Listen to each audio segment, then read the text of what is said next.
चत्तारि मंगलम अर्हन्ता मंगलम सिद्धा मंगलम साहू मंगलम केवली पन्नतो धम्मो मंगलम चत्तारि लोकोत्तमा अर्हन्ता लोकोत्तमा सिद्धा लोकोत्तमा साहू लोकोत्तमा केवली पन्नतो धम्मो लोकोत्तमो चत्तारि शरणं पवज्जामि अर्हन्ते शरणं पवज्जामि सिद्धे शरणं पवज्जामि साहू शरणं पवज्जामि केवली पन्नतं धम्मं शरणं पवज्जामि। मोक्षार्थियों, लोक में प्रयुक्त भाषा, लोक में बोली जा रही भाषा सर्वथा फिजूल, निरर्थक, अहेतुक नहीं हुआ करती। उसका भी अपना कुछ न कुछ हेतु जरूर हुआ करता है। इसीलिए लोक भाषा को व्यवहारिकता का कारण जानकर, व्यवहारिकता जानकर हमारा चरणानुयोग उसे स्वीकार करता है। कैसे? देखिए जरा। लोक में विवाह के कार्य को मंगल कार्य माना जाता है। क्यों माना जाता होगा? देखो, उसका भी अपना एक कारण है और हमारे भी चरणानुयोग ने उसे एक मंगल के रूप में सिद्ध किया है, कार्य को स्वीकार किया है। वह कैसे? विवाह वह कार्य है जिसके द्वारा किसी जीव की भटकती परिणति को एक जगह स्थापित करने का एक साधन हो गया। मुझे कहने का तात्पर्य यह है, यदि यह विवाह नहीं होता तो न जाने इस लड़के की अथवा लड़की की नियत कितने जनों के प्रति बिगड़ जाती और सदाचार पूरा तहस नहस हो जाता। धन्य है, बलिहारी है इस विवाह की, अटपटा लगेगा, धन्य है इस विवाह को जिसने हमारी परिणति, विकारी परिणति जो अनंतों में फैलने की संभावना रख रही थी, वहां से सिमटकर केवल एक शीलवंता नारी तक आकर सीमित कर दी। धन्य है यह विवाह जिसके द्वारा हमारी नियत इतने जनों के प्रति बिगड़ना रुक गई। केवल हमारे पत्नी के प्रति ही, हमारे पति के प्रति ही हमारी भावना विकृत होती है। यह केवल विवाह की ही बलिहारी है। अभी आप समझ रहे होंगे विवाह ने कितना बड़ा काम किया है। यदि विवाह की परंपरा आयोजन नहीं होता तो क्या होता?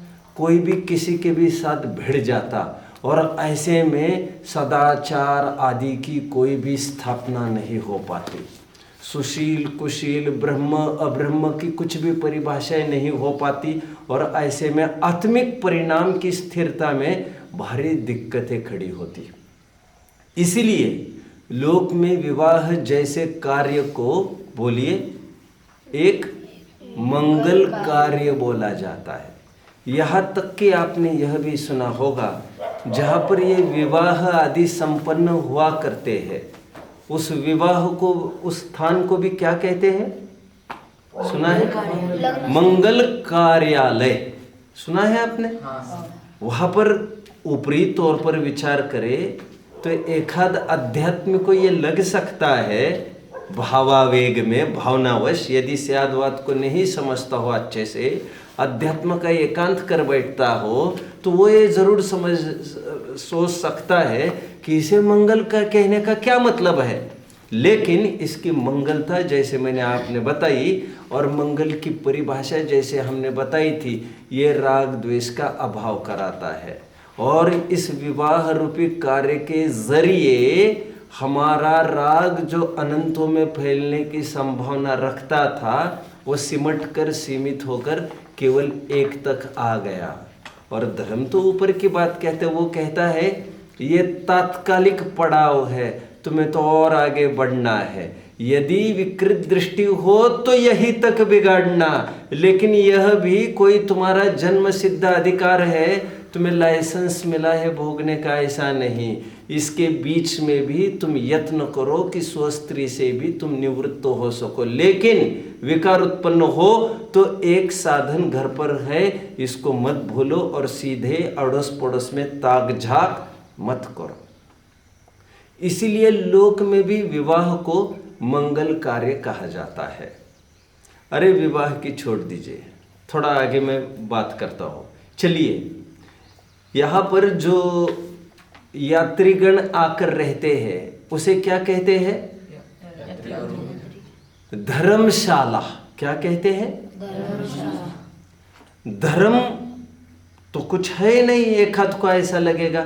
धर्म तो आत्मस्थिरता को कहते हैं। लेकिन जैसा मैं अभी अभी कह रहा था, लोक भाषा को हमारा चरणानुयोग स्वीकार करता है। क्यों? क्योंकि उसमें व्यवहारिकता है। व्यवहारिकता भी क्यों है?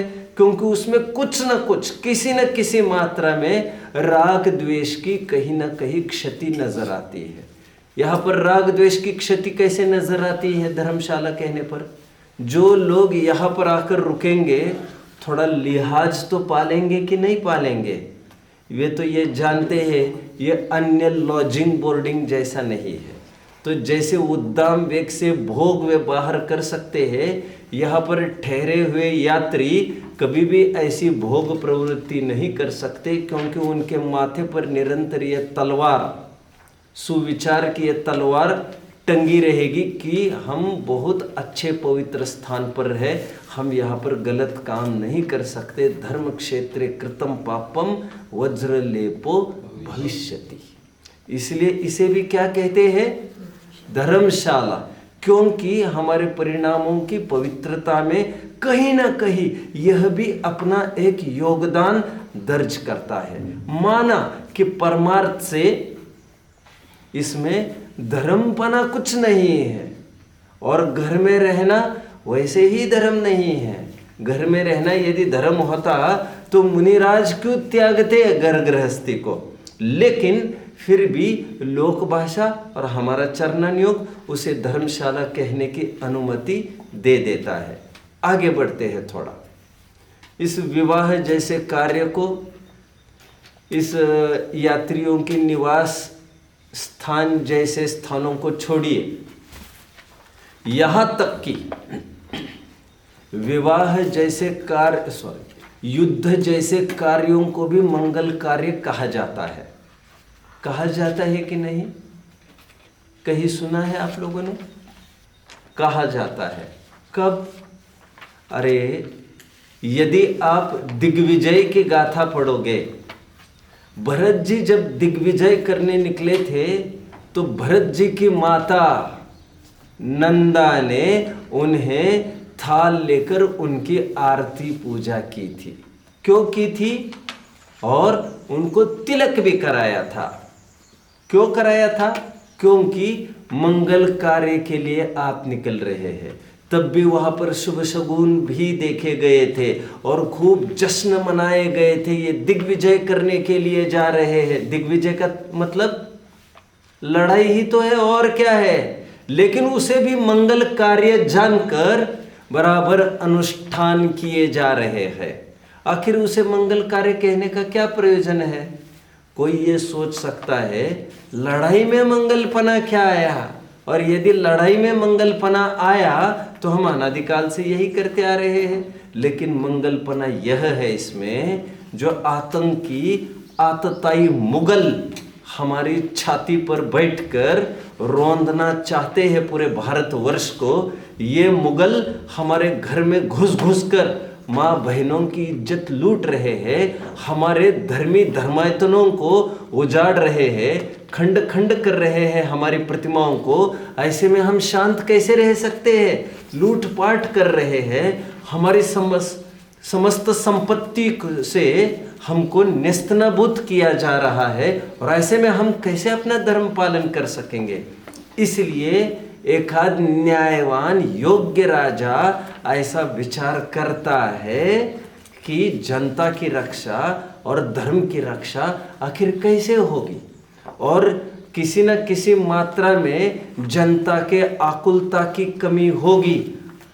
इसीलिए वह युद्ध भी एक बात को पूरी करिए, मंगल कार्य। मंगल की परिभाषा में ही यह समाहित है कि राग द्वेष को सीमित करना। जैसा John F Kennedy, president of US, former president of US, उन्होंने जो एक कोट किया है, वो सर्वथा मैं उसको स्वीकार नहीं करता, लेकिन आज उसको कोट करके कहता हूँ, war is necessary for piece. ये कहकर वे यही कहना चाहते हैं, इस लड़ाई के जरिए हम एक शांति ही स्थापित कराना चाहते हैं। कोई हमारा प्रयोजन किसी की हत्या करना नहीं है, वरन समाज में शांति लाना है। शेरशाह सूरी एक शासक हुए हैं, और उनका एक फेमस कोट है, punishment is not to torture the criminal but it is to improve the others. कुछ समझ रहे हैं मेरी बात को? हमारा उद्देश्य अपराधी को दंड करना नहीं है, उसको फांसी पर टांग रहे हैं, उसको पीड़ा देना हमारा प्रयोजन नहीं है। हमारा प्रयोजन, और जो उसको देख देख कर आगे बढ़कर सामाजिक व्यवस्था को तहस नहस करने का सोच रहे हैं, उनको रोकना हमारा फर्ज है। समाज और सामाजिक लोगों की धार्मिक रक्षा करना हमारा फर्ज है, उनको पीड़ा करना हमारा कोई उद्देश्य नहीं है। लोक का संरक्षण हमारा उद्देश्य है। इसलिए युद्ध जैसे कार्य को भी लोक में मंगल कहा जाता है, बट अध्यात्म इसे स्वीकार नहीं करता। अध्यात्म कहता है भोग तो भोग है, पर स्त्री के साथ करो अथवा स्व स्त्री के साथ करो, अब्रह्म तो अब्रह्म ही है, अब्रह्म है तो पाप ही, और इसका फल तो तुम्हें लगेगा ही। युद्ध तो युद्ध ही है, भले ही आप विकास के लिए करो या विनाश के लिए करो, आप रक्षण के लिए करो अथवा भक्षण के लिए करो कुछ भी, लेकिन हिंसा तो हिंसा है। लाखों जनों की आहुति तो इसमें वैसे ही दी जाएगी। रामचंद्र जी ने माना, कुछ न्याय नीति और अपनी विवाहिता की रक्षा करने के लिए ही रावण से युद्ध किया, लेकिन ऐसा होने पर भी लाखों जन उसमें खून खच्चर हुए। इसमें कौन सा योग और धर्म आया? सच्चा धर्म तो वो है जब राजपाट छोड़कर वे निकल कर चले जा रहे हैं। हमारा अध्यात्म थोड़ी ऊंची बात करके व्यवहारिकता ने जिसे मंगल कहा था उसे भी इरेज करके मंगल पुण्य की एक नई स्थापना करके ये कहता है, राग कोई भी हो स्वस्त्री परस्त्री के प्रति है तो दुखदाई और बंध का कारण, और युद्ध रक्षण के लिए हो, भक्षण के लिए हो, जनता की रक्षा हो, कुछ भी, लेकिन जहां पर दो हाथ होंगे वहां पर अपना काम नहीं हो सकेगा। मंगल का अर्थ कल हमने ये देखा था, जो राग द्वेष को गलाए, जो अल्पज्ञता को गलाए, संसार अवस्था को गलाए, अज्ञान को गलाए और सम्यक ज्ञान की प्राप्ति कराए, सर्वज्ञता की प्राप्ति कराए, मोक्षता की प्राप्ति कराए, जितेंद्रियता की प्राप्ति कराए, मोक्ष की प्राप्ति कराए। ये सब मंगल के अर्थ में देखा था। कराए और करने की सलाह देने वाले, ये धर्म के लिए लागू होगा। कितने जन मुझे फॉलो कर रहे हैं यहाँ तक? मंगल की परिभाषा हुई। उत्तम की परिभाषा देते हुए कल मैंने ये बताया था कि उत्तम महान वस्तु को कहते हैं। सिंपल वर्ड्स में उसे परिभाषित किया जा रहा था, जिसमें मैं ये कह रहा था जो ना ही प्रभावित होता है और न ही प्रभावित करने की कोशिश भी करता है, उसे कहते हैं उत्तम। और काफ़ी उदाहरण इसके दिए थे। याद आ रही है मुझे हमारे जोसेफ सर की, फिर से स्कूल लाइफ में हमें खूब पढ़ाया इन्होंने। जोसेफ सर रहे हैं, एक ईसाई थे वगैरह होने, वैसे होने को वे जीवन में कभी भी हमारे घर पर नहीं आए। हमने उनको लाख कोशिश की घर पर कभी बुलाने की, 10वीं तक पढ़ाते रहे, हमें कभी घर पर नहीं आए।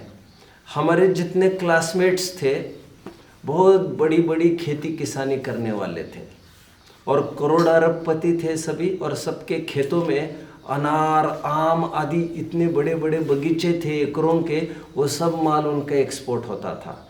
भर भर के पेटियां लाते थे देने के लिए हमारे जोसेफ सर को कि ये सर आपके लिए। लेकिन जितना मुझे याद आता है हमारे सर ने कभी भी किसी से भी कुछ भी 1 ग्राम भी चीज़ नहीं रखी।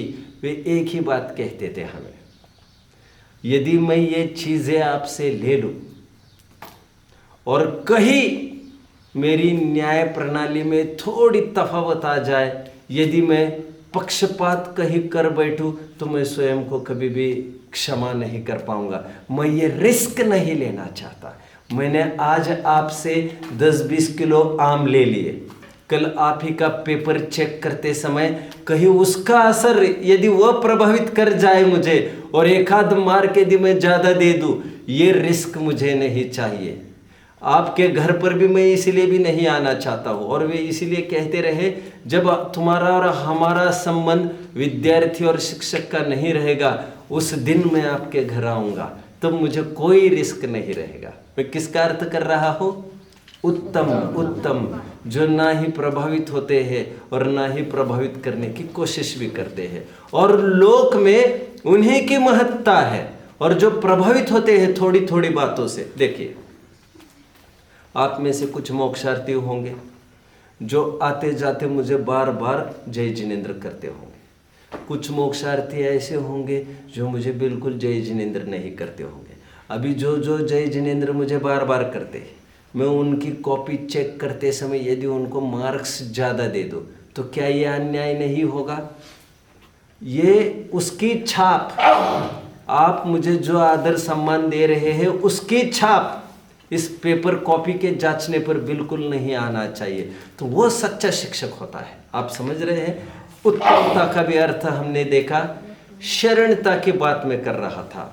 शरण सहारे को कहते हैं, और शरण किसका लिया जाता है?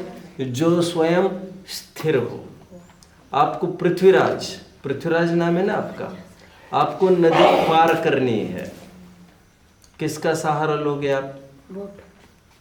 नौका का सहारा लोगे। नौका कैसी होनी चाहिए? अच्छे दिखने वाली कि खराब दिखने वाली? अच्छी दिखने वाली। आप देखेंगे उसे कैसी दिखने वाली चाहिए, ये कोई मायने रखता है? पत्थर की चलेगी क्या अच्छी दिखने वाली? खराब दिखने वाली लकड़ी की है, अच्छी दिखने वाली पत्थर की है। कौन सी नौका से जाना चाहोगे? लकड़ी। पत्थर की क्यों नहीं जाना चाहोगे? पत्थर की तो डुबाएगी। जो स्वयं तैर नहीं सकती वो औरों को क्या तिराएगी? जो स्वयं स्थिर नहीं है वो औरों को कैसे स्थिर कराएगा? समझ रहे हैं? इसलिए हमारे शरणभूत कैसे होने चाहिए? उनमें ये फीचर्स होने चाहिए जिनकी हम चाह कर रहे हैं। बहुत धूप लग रही हो, पास में एक बांस का पेड़ है, सम्मित पास में बांस का एक पेड़ है, आप क्या करोगे? पेड़ के नीचे जाकर मरोगे फिर। और पास में एक आम का भी पेड़ है, क्या करोगे? बांस के पेड़ के नीचे छाया नहीं मिलती, उसका सहारा लिया जा सकेगा बांस के पेड़ का, जो छाया ही नहीं देती धूप में, और एक रिस्क भी है उससे। कौन सा रिस्क है? ये गर्मी के दिनों में बांस के पेड़ आपस में टकराते हैं, और जब ये टकराते हैं तो आग लग जाती है। बड़े बड़े जंगलों में अभी अभी आप लोगों ने पढ़ा होगा, 2-3 सालों में ऑस्ट्रेलिया के जंगल्स में कितनी आग लगी थी, कितने स्पीसीज नष्ट हो गए वहाँ पर, नहीं देखा आपने? ऑस्ट्रेलिया में हर 2-3 साल में ऐसी एक आग लगती है जंगलों में जो पूरी तबाह करके रख देते और हजारों स्पीसीज को मिठिया मेट कर देते, खत्म कर देते हैं। एक चिंता की बात है, लेकिन उस आग को रोका नहीं जा सकता। क्यों? क्योंकि जंगलों में ये पेड़ आपस में टकराते हैं, आपस में उनकी चिंगारियां निकलती रहती है, और आपस में वो पूरे जंगल के जंगल खाक हो जाते हैं जलकर।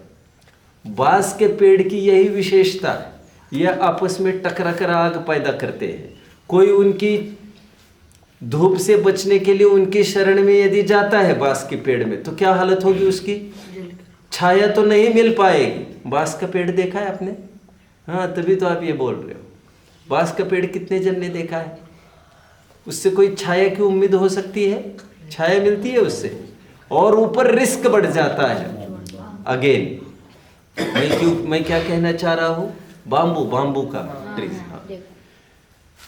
मंगल, उत्तम और शरण। शरणभूत वे ही होते हैं जिनमें ये क्वालिटीज फीचर पाई जाए जो स्वयं स्थिर नहीं हो और उनको स्थिर कैसे करा सकते हैं। इसीलिए स्वयं वीतरागी, स्वयं जितेंद्रिय, स्वयं सर्वज्ञ सम्यक ज्ञानी ही हमारे शरणभूत हो सकते हैं। और मंगल है इसीलिए उत्तम है, और इसीलिए शरणभूत है। अहो देव गुरु धर्म तो परम पदार्थ है। 192 पेज पर बहुत सुंदर कोट है टोडरमल जी का। अहो देव गुरु धर्म तो परम पदार्थ है, इनमें शिथिलता रखने से। चलो आपके सामने ग्रंथ भी है, तो फिर पेजेस पलट लीजिए इसके। वैसे इसके लिए नहीं है ये ग्रंथ आपके सामने, वैसे रिफर नहीं कराना था, लेकिन आप पलट रहे तो देख लीजिए फटाफट।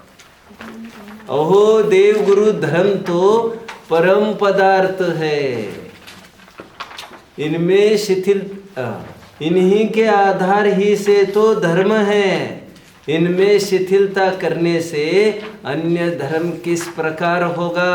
अंतिम पैराग्राफ कितने जन देख रहे हैं?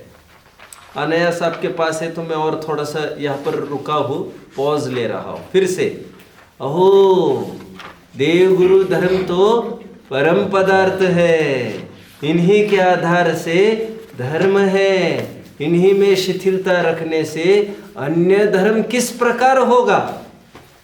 है वहां पर ऐसी वर्डिंग्स कितने जन को मिल रही है? Now question to you all, अन्य धर्म का क्या तात्पर्य होगा?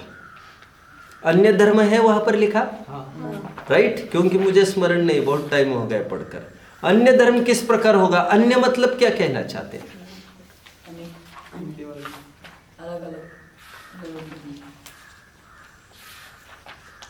अनेबल।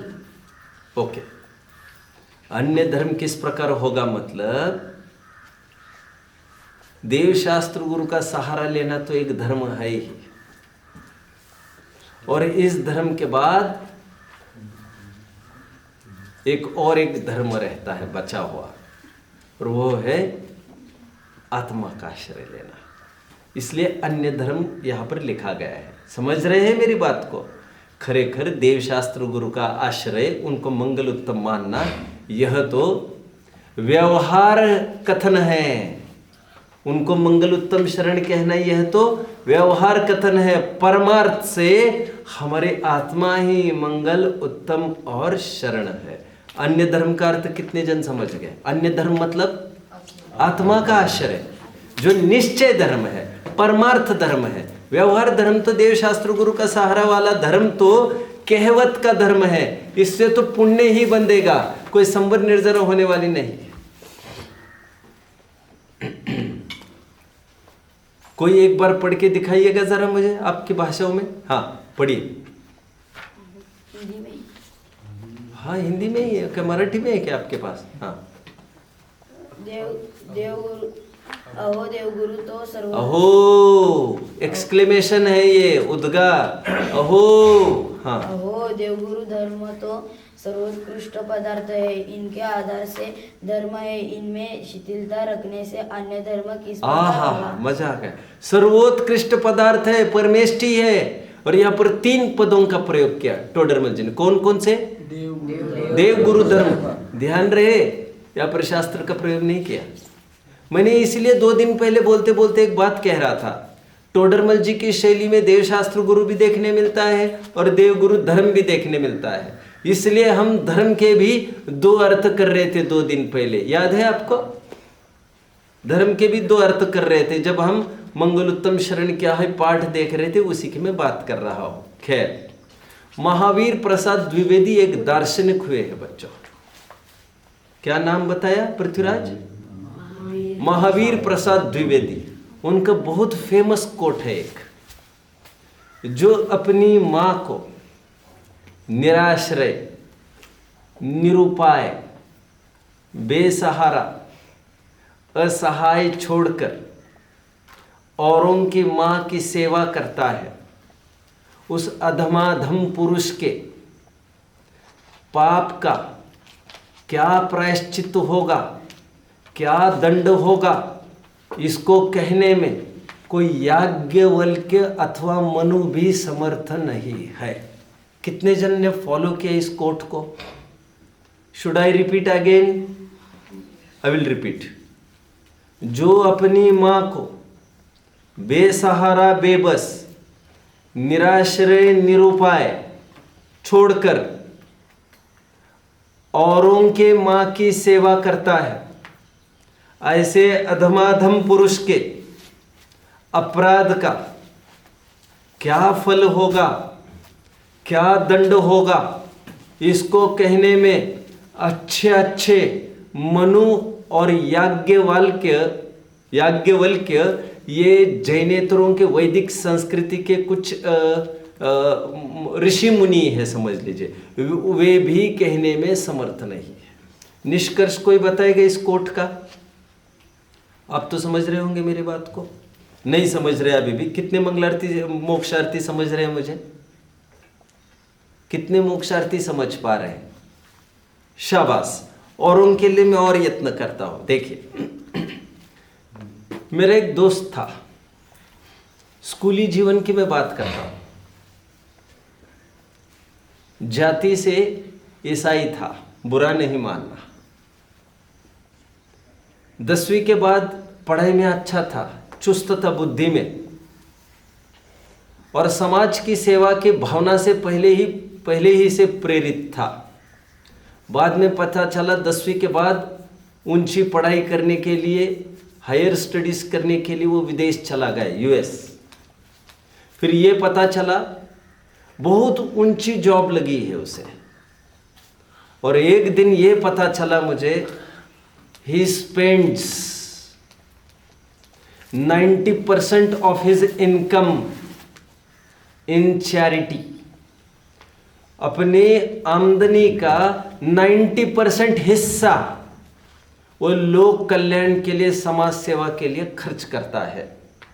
इतना ही नहीं, अपने जॉब के समय के अलावा का जितना समय है उसके पास, मिशनरीज में जाकर वहाँ के रुग्णों की, अस्पतालों में जाकर वहाँ के रुग्णों के हाथ पैर दबाना, उनको नहलाना, उनको टट्टी पेशाब में भी दिक्कत हो रही हो तो उनकी हेल्प करना, यह सब इसी में अपना जीवन लगा दिया है। टू योर सरप्राइज उसने ये तय किया, he has resolved not to marry. शादी नहीं करूँगा, मेरा जीवन है तो इन्हीं के लिए। आपको कैसा लग रहा है मेरा दोस्त सम्मेद? अच्छा लग रहा है कि बहुत अच्छा लग रहा है? बहुत अच्छा। लेकिन मैं एक बात कहना भूल ही गया, थोड़ी गहराई में अपन जाते हैं, थोड़ा और खुदवाई करता हूँ मैं। मुझे जब वो मिला 7, 8, 10 साल पहले, तो मैंने उसको कहा, बस करो ये दंभ तुम्हारा, ये अहंकार कि मैं समाज सेवक हूँ, ये बंद करो। क्यों? आहे भर रहे हैं तुम्हारे घर पर तुम्हारे माँ बाप, उन माँ बाप को छोड़कर तुम औरों के माँ बाप की सेवा कर रहे हैं, वहाँ पर तुम्हें कभी भी भुलाया नहीं जा सकता, कोई भूलेगा नहीं। ऐसी उद्दंडता के लिए, ऐसी कृतघ्नता के लिए। अभी समझ में आ रहा है आपको? तो जरूर इसका कुछ ना कुछ फेम, पब्लिसिटी, कुछ ना कुछ उसके वजह जरूर होगी। फिर उसने कहा, मैंने कितनी दफे कहा है माता पिता को, चलो मेरे साथ, वे आते ही नहीं, मैं क्या करूं? मैंने कहा सालों बीत गए हैं, तुमने उनकी शक्ल नहीं देखी है, वो किस हालत में है ये तुम्हें पता भी नहीं है। और माँ बाप के लिए संपूर्ण सृष्टि छोड़ी जा सकती है, लौकिक धर्म कह रहा हूं मैं। और तुम माँ बाप को छोड़कर वहां जाकर बसे हो और कह रहे हो मैं रात दिन सेवा करता हूं। अरे माँ बाप की सेवा करना तो तुम्हारी जिम्मेदारी है, कानूनी जिम्मेदारी। औरों की सेवा करना कोई कानूनी जिम्मेदारी तो है ही नहीं। पहले यहाँ का काम करो और फिर वहाँ का काम करो, बाहर का, तब तो फिर माना जाएगा, प्रशंसनीय माना जाएगा। अभी समझ में आ रहा है मेरी बात को? अभी कोर्ट को कौन दोहराएगा?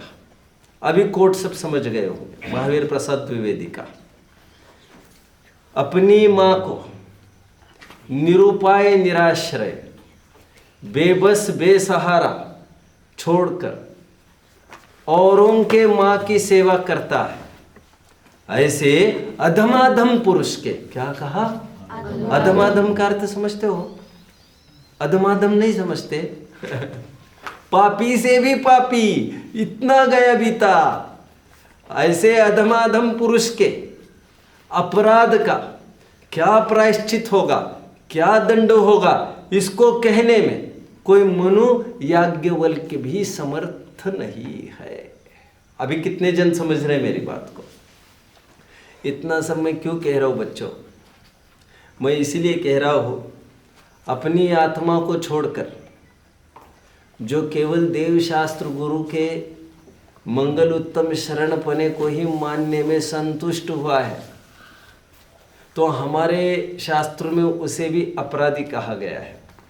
अब जानते हो, उनको मंगल उत्तम शरण कहा गया है, देव शास्त्र गुरु धर्म को, वो केवल इसीलिए क्योंकि वे हमारी आत्मा को समझने का हमें एक अवसर देते हैं।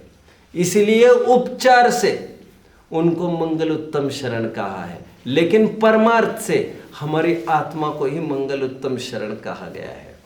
कुंद कुंद आचार्य देव का एक ग्रंथ है अष्टपाहुड़, उसमें बहुत सुंदर एक वर्डिंग आया है, उत्तम अट्ठम आदा। क्या आया बच्चों? उत्तम अट्ठम आदा। क्या मतलब होगा इसका? प्राकृत बड़ा सरल है, बोलिए। उत्तम अट्ठम आदा बोलो। ट्राई। आधा मतलब आधा आत्मा। अट्ठम अर्थ पदार्थ, आत्मा रूपी पदार्थ ही उत्तम है। चलिए, मंगलाचरण में मैं कभी कभार गाथा गाता रहता हूं एक मोक्ष पहाड़ की, आदाहु में शरणम। ख्याल में है? आदाहु में शरणम का क्या अर्थ है? कोई बताएगा? बोलो। आत्मा की मैं शरण, आत्मा को मैं शरण, आत्मा की मैं शरण लेता हूं, अथवा मुझे आत्मा ही शरण है। यह कुंद कुंद आचार्य देव की भी अष्टपहुड़ की गाथा है। मैं क्या कहना चाहता हूँ इन सब बातों से? मैं ये कहना चाहता हूँ, कुंद कुंद आचार्य देव ने तो आध्यात्मिक ग्रंथों में जगह जगह मंगल, उत्तम और शरण। चलो, और एक आधार हमें ढूंढना है। कौन सा आधार? दो आधार तो हमने ढूंढ लिए। कौन कौन से आधार ढूंढ लिए? हाँ बोलो। आर्यन सही बोलने की कोशिश कर रहे, बोलो जरा। गलत। आपकी दिशा सही है, बोल गलत रहे हो। हमने दो बातों के आधार देखे। आत्मा को उत्तम भी कहा गया है ग्रंथ में, और आत्मा को शरण भी कहा गया है। पढ़ रहे ना? और एक चीज, जीवो मंगलम। षटखंडागम का प्रारंभिक प्रकरण है। क्या लिखा है वहां पर? जीव मात्र मंगल है, जीव का नेचर ही मंगल है, जीव मंगलमय है। अब ये हमारे सामने दो दो बातें खड़ी है। कौन सी दो बातें खड़ी है? एक तरफ क्या कहा जा रहा है? एक तरफ ये कहा जा रहा है देव गुरु शास्त्र और धर्म मंगल उत्तम शरण है, दूसरी तरफ क्या कहा जा रहा है? आत्मा मंगल उत्तम शरण है। अभी समस्या हमारे सामने ये, हम माने किसकी? और शुद्धात्म अरु पंच गुरु। जयचंद जी तो क्या कहते हैं? जयचंद जी छाबड़ा की 12 भावना पढ़ी है आप लोगों ने? पढ़ी है आपने। अशरण भावना में क्या कहते हैं वे? शुद्धात्म अरु पंच गुरु जग में शरणा दोय, मोह उदय जे के वृथा आन कल्पना होय। यहां पर भी हमारी समस्या का निवारण नहीं हो रहा है। क्यों? क्योंकि यहां पर भी दोनों को शरण कहा जाता है, कहा जा रहा है।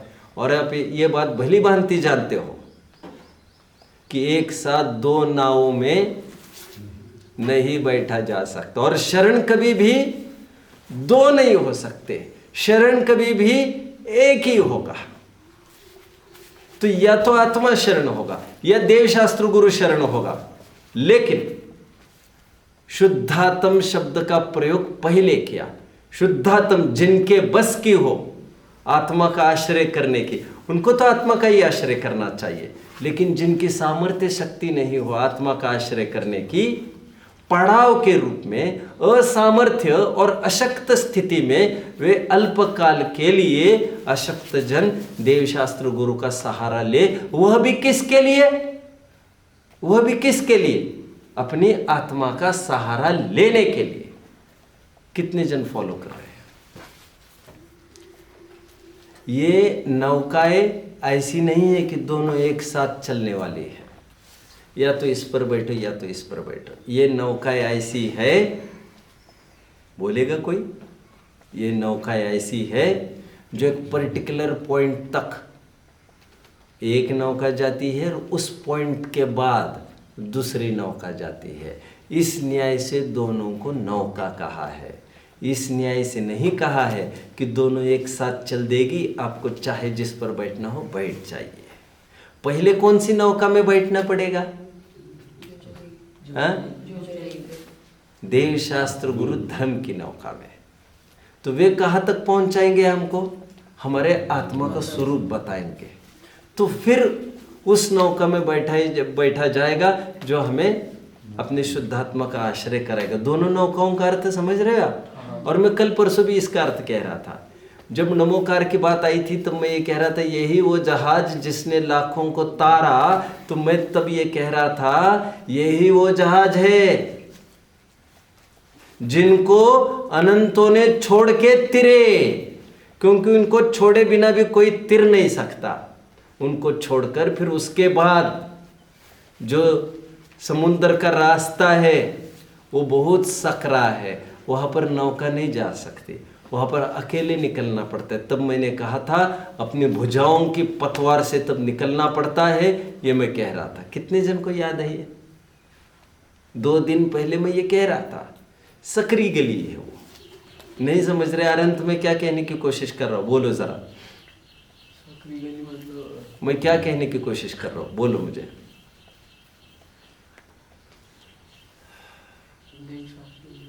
हाँ, कोई बता कर मुझे दिखा सकता है मैं क्या बोलने की कोशिश कर रहा हूँ आप में से? मैं ये कह रहा हूँ ग्रंथों में दोनों को शरण बताया गया है, लेकिन दोनों शरण हो तो नहीं सकते। तो एक तात्कालिक प्रयोजन भूत जानकर, for time being, meanwhile, तत्पुरता, तत्कालिक, अभी के लिए, पड़ाव के रूप में, वो भी असमर्थ जनों के लिए, समझ रहे हैं? और फॉर बिगिनर्स, फॉर स्टार्टर्स। और जो आत्मा को शरण कहा गया है वो तो परमार्थ बात है। जो समर्थ हो चुके हैं वो देवशास्त्र गुरु के सहारे को छोड़कर अपना सहारा ले लीजिए। उनको मंगल उत्तम पना जानना छोड़कर फिर अपने को मंगल उत्तम पना जानना प्रारंभ करिए। कितने जन फॉलो कर रहे हैं? चलो और बताता हूँ। पंचास्तिकाय संग्रह में समापन का प्रकरण है बच्चों। एक गाथा की उत्थानिका ऐसी आई है जिसमें ये लिखते हैं, अब हम पंच परमेष्टि की भक्ति को परंपरा मोक्ष मार्ग सिद्ध करते हैं। रिपीट करो। अब हम, बोलो अनंत, ध्यान नहीं है। अब हम, बोलो कोई। हाँ, आप में से कोई 10वीं वालों में से क्यों ही इतनी शिथिलता? अब हम पंच परमेष्टि की भक्ति को परंपरा मोक्ष मार्ग सिद्ध करते हैं। ये उत्थानिकाय है, राइट। अभी तुरंत दूसरी गाथा आचार्य देव लिखने लगे, उसकी उत्थानिका क्या आई है मालूम? अब साक्षात मोक्ष मार्ग में पंच परमेष्टि की भक्ति अंतराय है, यह सिद्ध करते हैं। कितने जन समझ रहे मेरी बात?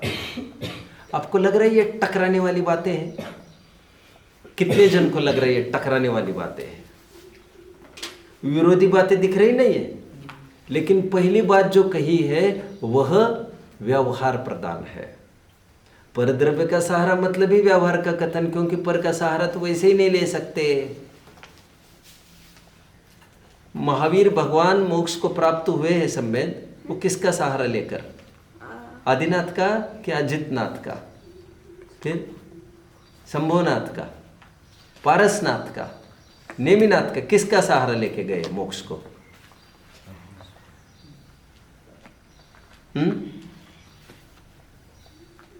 अपनी आत्मा का सहारा लेके गए। औरों का सहारा ले भी नहीं सकता। ये व्यवहारिक कथन होता है। एक द्रव्य दूसरे द्रव्य का सहारा कभी भी नहीं ले सकता। कोई किसी को सुखी दुखी कभी भी नहीं कर सकता। सबकी थिंकिंग का फल सबको मिलता है, सबकी अपनी सोच अभिप्राय का फल सबको मिलता है। समझ रहे हैं? यदि ऐसा होने लग जाता, कोई किसी को मार जिला सकता, कोई किसी को तार डुबो सकता, फिर तो देखना ही क्या था। तीर्थंकर तो चाहते ही है सभी जन निर्वाण की प्राप्ति करे, फिर तो एक जीव यहाँ पर न रहे। लेकिन ऐसा होता नहीं है। खैर, मैं इन सब बातों से क्या कहना चाहता हूँ, मुझे बॉटम लाइन कोई बताएगा बच्चों? मैं आपसे सुनना चाहूँगा। कोई बॉटम लाइन निष्कर्ष कोई बता पाएगा मुझे? क्या कहना चाहता हूँ? कोशिश करेंगे कोई? यश, कोशिश करोगे? क्योंकि आपने जो पहले जो बोला था कि वो दो अपने बातें बताई थी, वो टकराई थी, तो राइट। कभी हम तो कहते ये शरण है मंगलोत्तम शरण पाठ में। ये जो पाठ हम पढ़ रहे मंगलोत्तम शरण, नमोकार भी जो पाठ पढ़ा, ये व्यवहार प्रधान पाठ है सब। क्योंकि एक द्रव्य दूसरे द्रव्य का मंगल उत्तम शरण हुआ भी नहीं करता और उसको नमा भी नहीं जा सकता परमार्थ से। ये सब उपचार, लेकिन तो फिर ये उपचार का आडंबर क्यों किया? उपचार का आडंबर इसीलिए किया क्योंकि मंदिर में ही नहीं आओगे तो अंदर में कैसे आओगे? समझ रहे हैं? रास्ते पर भटकने वाले को पहले मंदिर में लाया जाता है, मंदिर से फिर ये कहा जाता है कि मंदिर में भगवान नहीं रहते। फॉलो कर रहे मेरी बात को? एक क्रमिक विकास होता है, क्रमिक। तो बिगिनर्स आत्मा की बात तुरंत समझेंगे नहीं, ऐसा जानकर उनको पहले देवशास्त्र गुरु के शरण की ताकि बात कही जाती है। बढ़ना है मुझे आगे, मुझे इजाजत दीजिए, मुझे बहुत सेटिस्फैक्शन नहीं दिख रहा है। पंचास्तिकाय संग्रह के मैंने 2 कोट्स कहे हुए, कौन कौन से, कौन बताएगा? पंचास्तिकाय संग्रह की 2 उत्थानिकाय मैंने बताई, वे उत्थानिकाय कौन कौन सी थी और उनमें क्या सिद्ध करना चाह रहे थे? पहली उत्थानिका में क्या सिद्ध करना चाह रहे थे? उसमें देवशास्त्र गुरु और धर्म की शरणभूतता सिद्ध करना चाह रहे थे, उनकी उपादेयता सिद्ध करना चाह रहे थे।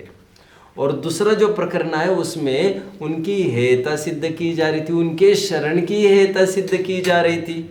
वैसे शरण संभव भी नहीं है। तो ये परस्पर विरोधी दिखने वाली बातें एक व्यवहार प्रदान है और निश्चय प्रदान है। ये तात्कालिक प्रयोजन है और ये सचमुच प्रयोजन है। ये फॉर टाइम बीइंग आपको दिया गया है। समझ रहे हैं ये बात को? आगे बढ़ता हूं मैं। अब इस पाठ में कुछ प्रिकॉशंस आपको रखनी है, सावधानियां। उन सावधानियों की थोड़ी सी बात मैं कर लेता हूं।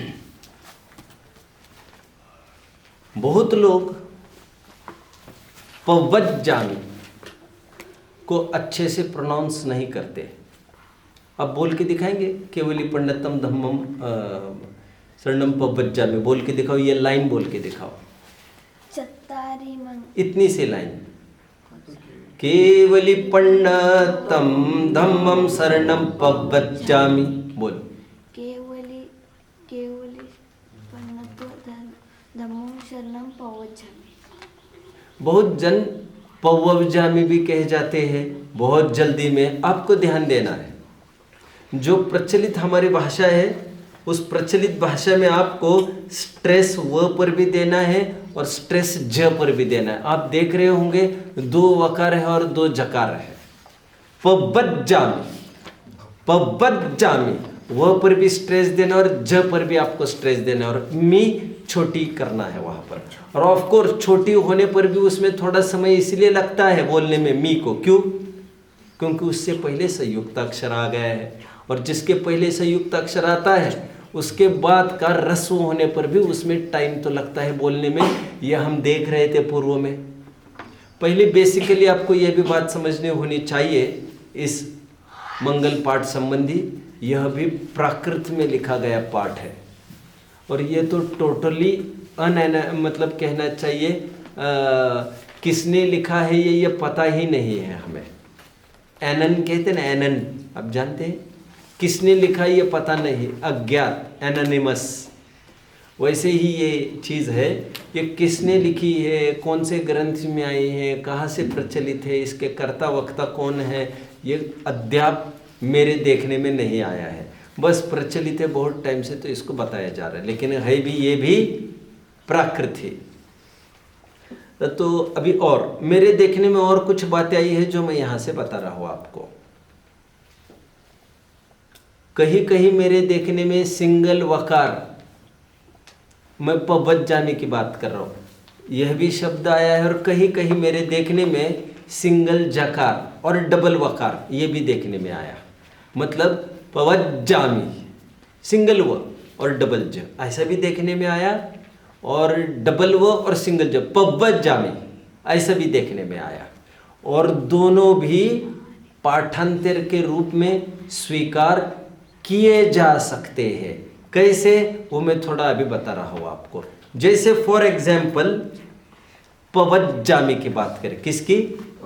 पवज्जामी मतलब व सिंगल, वकार सिंगल और जकार डबल। ये यदि शब्द रखते हैं तो इसका मूल शब्द बनता है प्रपद्यामी, और प्रपद्यामी का अर्थ होता है अंगीकार करना, स्वीकार करना। मैं इन चारों की शरण स्वीकार करता हूँ, अंगीकार करता हूँ। इसका मूल शब्द क्या बनेगा? प्रपद्यामी, स्वीकार करता हूँ, अंगीकार करता हूँ। तो प्राकृत क्या बनेगा इसका?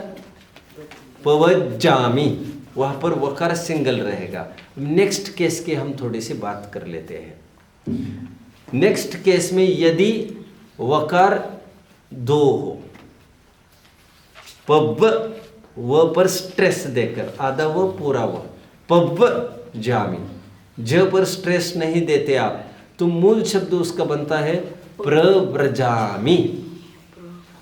उसका क्या शब्द बनेगा? प्रव्रजामी। और प्रव्रजामी का अर्थ होता है प्रकृष्ट रूप से जाता हूँ, सिद्ध शरण में मैं जाऊँ। तो वो बात आ रही है, एक जाने के अर्थ में है और एक अंगीकार करने के अर्थ में। बट आप देखेंगे बाय वन वे और द अदर दोनों का अर्थ एक ही बनेगा। और प्रचलित हमारे में 2 वकार और 2 जकार का ही पाठ है। बट यदि कोई इन 2 अन्य 2 शैलियों का भी प्रयोग करता है तो he will not be considered wrong. मैं तो इतना कह रहा हूँ। यहाँ तक कि मैं आपको बता दूँ, अष्टपहुड़ नाम का एक ग्रंथ है। अष्टपहुड़ में प्रव्रजा वर्ड आया है। कौन सा? प्रव्रजा। ज्या मतलब ज को य। प्रव्रजा का अर्थ दीक्षा आया है, दीक्षा। और इसीलिए या फिर उस न्याय से क्या अर्थ होगा? उस न्याय से क्या अर्थ होगा? कोई मुझे बोल के दिखा। अब 3 अर्थ है हमारे सामने, कौन कौन से? 3 अर्थ हो गए, कौन कौन से? मैं अंगीकार करता हूँ, मैं जाता हूँ, और तीसरा अर्थ मैं दीक्षित होता हूँ। अभी दीक्षित होता हूँ ये अर्थ कैसे बनेगा? हम पूरा अर्थ करके देखें। मैं देव शास्त्र गुरु की शरण में दीक्षित होता हूँ। समझ रहे हैं? मैं देव शास्त्र गुरु धर्म के मंगलता में दीक्षित होता हूँ, उनकी उत्तमता में दीक्षित होता हूँ। तो दीक्षा का अर्थ क्या बनेगा यहाँ पर? दीक्षित मतलब दृढ़ संकल्पित। दीक्षा का अर्थ क्या होता है? दृढ़ संकल्पित। वैसे आप भी, आपकी दीक्षा का ही प्रसंग चल रहा है। आप जानते होंगे व्यापक परिभाषा, यदि आप थोड़ा सा पढ़ते होंगे, शादी को भी, विवाह को भी दीक्षा कहते हैं। दीक्षा का मतलब बंध जाना। फिर बंधने का तात्पर्य कुछ बाइंडिंग्स होना, कुछ लायबिलिटीज होना, राइट्स एंड ड्यूटीज होना। तो मैं आज दृढ़ संकल्पित होता हूँ, जान जाने की कीमत पर भी मैं विपरीत रागी द्वेषी देवी देवताओं को मंगल, उत्तम और शरण नहीं मानूंगा। इसका अर्थ है मैं दीक्षित होता हूँ। दीक्षित होता हूँ मतलब मैं मेरा माइंडसेट ठीक करता हूँ, दृढ़ संकल्पित होता हूँ, डिटरमिन्ड होता हूँ, मैं दृढ़ होता हूँ। समझ रहे हैं? तो पवज्जामी पर मैंने बात की। आगे पवज्जामी के वैसे प्रकारांतर से कितने अर्थ किए मैंने? 3 अर्थ किए। ओके, इसमें सावधानियों की तो वैसे बात तो ऐसी खास नहीं है। आपको अर्थ पता होना चाहिए, किस अर्थ में किसका प्रयोग किया जा रहा है। और यदि पवज्जामी करते हो तो उसके तो दोनों अर्थ संभव हो सकेंगे, बल्कि तीनों अर्थ संभव हो सकेंगे। लेकिन प्रव्रज्या ये अर्थ, ये शब्दों का प्रयोग कुंद आचार्य देव ने अष्टपौढ़ में किया है कि मैं प्रव्रज्या को लेता हूँ, मतलब वहाँ पर तो मुनि दीक्षा की ही बात आई है। नेक्स्ट, पंडित्व। सावधानी और एक रखना है आपको। कई जन पंडित्व की जगह पंडित्व कहते रहते हैं। अपने यूपी की तरफ तो खूब है इसका प्रचलन। पंडित्व ण को तो बोलते ही ण बोलते ही नहीं है, ड ही बोल जाते वे। तो ऐसा नहीं करना है। और पंडित्व मतलब का अर्थ कल क्या बताया था? पंडित्व का प्रणीत। प्रणीत का मतलब ज्ञान कराना। वैसे प्रणीत का अर्थ बताया था ले जाना, प्रकृष्ट रूप से ले जाना। नी धातु है, वो ले जाने के अर्थ में है। नेता वर्ड है ना, नेता वर्ड नी धातु से बना है। नेता क्या करता है? सबको, सभी यूनिट्स को एक धागे में पिरोकर वो सबको साथ लेके चलता है। देयरफॉर नेता, सबको ले जाना। न्याय मतलब एक विशिष्ट कंक्लूजन की ओर ले जाना। नी धातु से बना है न्याय भी। प्रणीत नी धातु से बना है, वो ले जाता है एक जगह। तो ले जाना या तो ज्ञान से बनता है या तो शब्दों से बनता है। इसलिए प्रणीत का क्या अर्थ बनेगा? ज्ञात कराना या